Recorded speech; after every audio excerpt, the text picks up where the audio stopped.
हुजूर हमने आपका दिल दुखाया है, इसलिए उम्मत इस हाल में है। छोड़ के आपका दामने रहमत, आका हमसे भूल हुई। खो दी अपनी कदर कीमत, आका हमसे भूल हुई। देख हमारी आंख बचोली, अपने सीने अपनी गोली। भूल गए हम दरसे अखुवत, आका हमसे भूल हुई। बन गए सीमों जर के बंदे, तन के उजले मन के गंदे। लुट गई हमसे फकर की दौलत, आका हमसे भूल हुई। और अब सारी दुनिया के ठुकराए हुए हैं, तेरी गली में आए हुए हैं।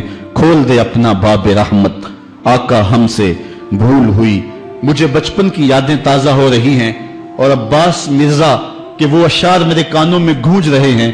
वो बहुत पुरानी बात है, मैं अशार भूल चुका हूं, लेकिन कुछ अशार मेरे कानों पे दस्तक दे रहे हैं। ऐसे ही एक हाल पे उसने हुजूर की बारगाह में हाथ जोड़ के कहा था कि अब तो उम्मत जिस हाल में है, हुण जे रोना ते अखां विचों हनेरा जांदा नहीं नूर जांदा है। अब जो हालत उम्मत की हो गई है, हुण जे रोना ते अखां विचों हनेरा जांदा नहीं नूर जांदा है। मैं बदबख्त होवां जिहदा साया भी मेरे तो दूर जांदा है। मैं पापी मुजरम, मैं मैला अथरू, हुजूर माफी, हुजूर माफी। तुसां सी डकिया जिन्ना कम्मा थी, हुजूर जी मैं ओ कर गया वां। गुनाहां दी दल दल दे अंदर गलमे तीकर उतर गया वां। तुहाडे हुक्मां नूं छड्ड के आका मैं जींदा किथे आ, मर गया वां। हुजूर माफी, हुजूर माफी। आज हम दुआ से कबल हुजूर की बारगाह में सलाम पेश करेंगे। ये सलाम भी होगा और माफी नामा भी होगा, और फिर रब की बारगाह में दुआ करेंगे, मालिक इन दुखे हुओं की फरियाद सुन ले। हम गुनाहगार जरूर हैं मालिक, लेकिन तेरे रसूल की उम्मती तो हैं। मालिक आज पूरी दुनिया के ऊपर ये उम्मत रुसवा हो रही है।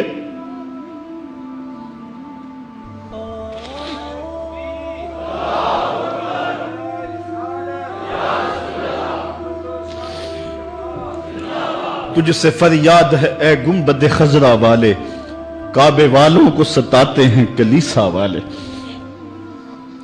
आज हमारा अखलाक, हमारा किरदार इस कदर गिरावट का शिकार हो गया। मैं इस जुमे को बयान कर रहा था कि मेरा एक दोस्त ननकाना गया है, और जब वो उसको शौक पैदा हुआ कि मैं गुरुद्वारा देख लूं सिखों का, तो वो कहता है मैं जूते उतार के इस फिक्र में था कि जूते संभालूं और किसी समत रखूं। तो एक सिख अहलकार आगे बढ़ के मुझे कहता है छोड़ दे जूते, ये मुसलमानों की मस्जिद नहीं गुरुद्वारा है। तो कहता है मैं डूब गया, मेरा जी चाहता मैं जज्ब हो जाऊं जमीन के अंदर। आज ये हमारी हालत है कि हमारे मुल्क के अंदर रहने वाले सिख भी हमें ताना दे रहे हैं और हम उनको जवाब नहीं दे सकते। हमारी हालत ऐसी ही है। और आओ तुम्हें एक वो कहानी भी सुनाऊं। मस्जिद शाही है और उसके थड़े पे गदागर मांग रहा है कि एक अंग्रेज अफसर आया और उसने अंदर जाना था, तो गदागर ने उसके सामने हाथ फैला दिया। उसने बटवा निकाला और कुछ पैसे रकम जो है उसकी हथेली पे रखे और दोबारा बटवा जेब में डालने लगा, फिसल गया, नीचे गिर गया, वो अंदर चला गया। गदागर ने वो बटवा पकड़ लिया, ख्याल था ये वापस पलटेगा तो मैं इसको ये बटवा दे दूंगा, लेकिन वापसी शायद वो किसी बगली दरवाजे से निकल गया या इसको पता ना चल सका, तो वो बटवा अपने घर ले गया। 1 साल गुजरा तो दोबारा जब वो अंग्रेज वहां शाही मस्जिद में आया दौरे के लिए, तो ये चूंकि दौर भी अंग्रेज का ही था, तो उस गदागर ने पहचान लिया, कहा बाबू रुकना, मुझे तुमसे थोड़ा सा काम है। खैर वो जल्दी से भाग के गया, घर से बटवा ले आया जिसमें हजारों रुपए थे और उसने अंग्रेज को पेश किया। उसने हैरत से कभी कभी बटवे को देखता और कभी उसको देखता। कहा तुम्हें याद हो ना याद, तुम्हारा बटवा गिर गया था और मैंने संभाल के रखा हुआ। उसने कहा मैं ये नहीं देख रहा, मैं ये देख रहा हूं तुम गदागर हो जात के, और एक बटवा जिसमें इतनी करेंसी है, इतनी रकम है कि तुम अच्छा घर, अच्छा मकान और अच्छा कारोबार सेट कर सकते थे, और तुमने ये बटवा एक पूरा साल हो गया संभाल के रखा।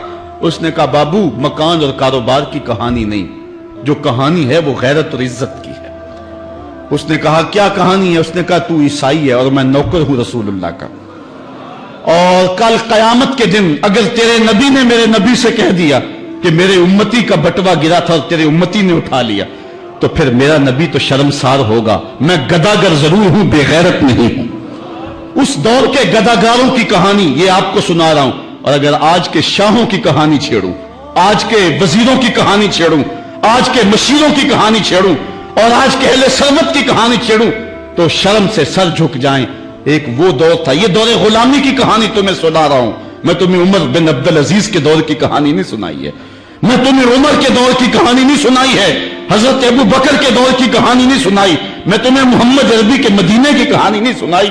یہ کل کی بات ہے کہ ہم عزتوں کی اس مسجد پہ تھے، ایک گدا گر بھی محمد کی آبرو کا اس قدر رکھوالا تھا، اور آج ہم کہاں گر گئے ہوئے ہیں.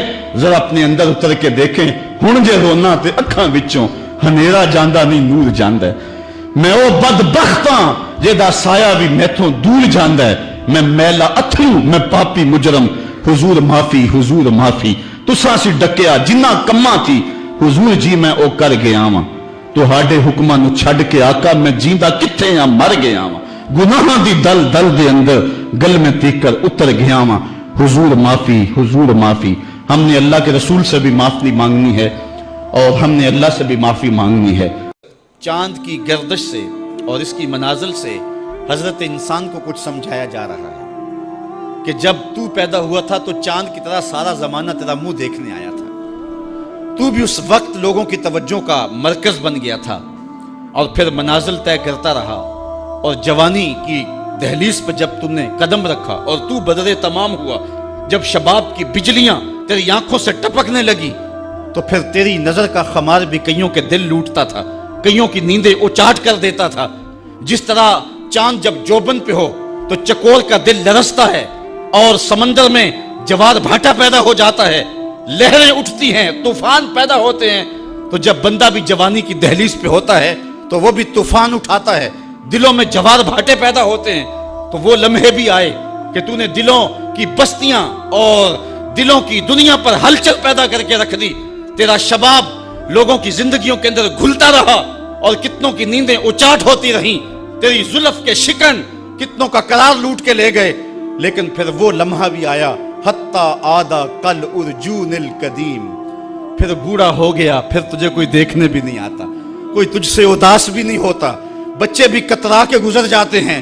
کہا انسان ذرا چاند کی منزلوں کو دیکھ، یہی چاند کتنا پیارا تھا اور آج اسی چاند کو کوئی دیکھتا بھی نہیں ہے. بچہ جب پیدا ہوتا ہے تو اس کی مسکراہٹ دل کھینچتی ہے، اور جب بوڑھا مسکراتا ہے تو اس وقت جو ہے لوگوں کی توجہ نہیں ہوتی. بچے کی زبان جو ہے وہ اڑ اڑ کے جب بولتا ہے تو اس کی توتلی زبان کا حسن دلوں میں نکھار پیدا کرتا ہے. ماں بھی بلہاری جاتی ہے، باپ بھی صدقے جاتا ہے، بہنیں بھی جو ہے وہ قربان جاتی ہیں. تو بچے کا ٹوٹا لہجہ اور توتلی زبان خوشیوں کی ایک لہر ہوتی ہے. لیکن جب بڑھاپے میں فالج کی وجہ سے زبان میں لکنت آ جائے، اب توتلا پن پیدا ہو جائے، اب زبان اٹکنے لگے، تو بچے بھی مذاق اڑاتے ہیں. ایک لمحہ وہ تھا کہ زبان توتلی تھی تو حسن تھا، آج لمحہ وہ گیا کہ حتی آدھا کل ارجون القدیم. کھجور کی ٹہنی سے جب پھل توڑ لیا جائے، اب اس ٹہنی کو کون پوچھتا ہے؟ جب تک پھل آیا نہیں تھا وہ ٹہنی اچھی لگتی تھی، مالی سنبھال کے رکھتا تھا، جڑوں کو بھی پانی دیتا تھا اور خیال کرتا تھا کہ کوئی ایسا نقصان نہ ہو کہ یہ پودا جو ہے وہ مرجھا جائے. پھر جوبن پہ آیا اور جب کھجوریں لگیں تو اس نے پھر رسیاں بھی باندھی اور کھجوروں کو سنبھالنے کے لیے سب کچھ کیا. پھر جس دن اس نے اس ڈال سے پھل کاٹ لیا، اب وہ کھجور اجڑ گئی، اب اس کی وہ ٹہنی بے توقیر ہو گئی. انسان کی زندگی کا جب شباب لٹ جاتا ہے اور بڑھاپے میں جب وہ کسی قابل نہیں رہ جاتا، تو پھر اس کی بھی یہ مثال ہے، حتی آدھا کل ارجون القدیم، جیسے کھجور کی پرانی ڈال ہو. آفاق کے ہر گوشے میں قرآن سنا کر دم لینا، اب رکنا نہیں، اب تھمنا نہیں. فردوس میں جا کر دم لینا، آفاق کے ہر گوشے میں قرآن سنا کر دم لینا، اب رکنا نہیں، اب تھمنا نہیں. آفاق کے ہر گوشے میں قرآن سنا کر دم لینا، اب رکنا نہیں، اب تھمنا نہیں، فردوس میں جا کر دم لینا، آفاق کے ہر ہر گوشے میں قرآن سنا کر دم لینا، اب رکنا نہیں، اب تھمنا نہیں۔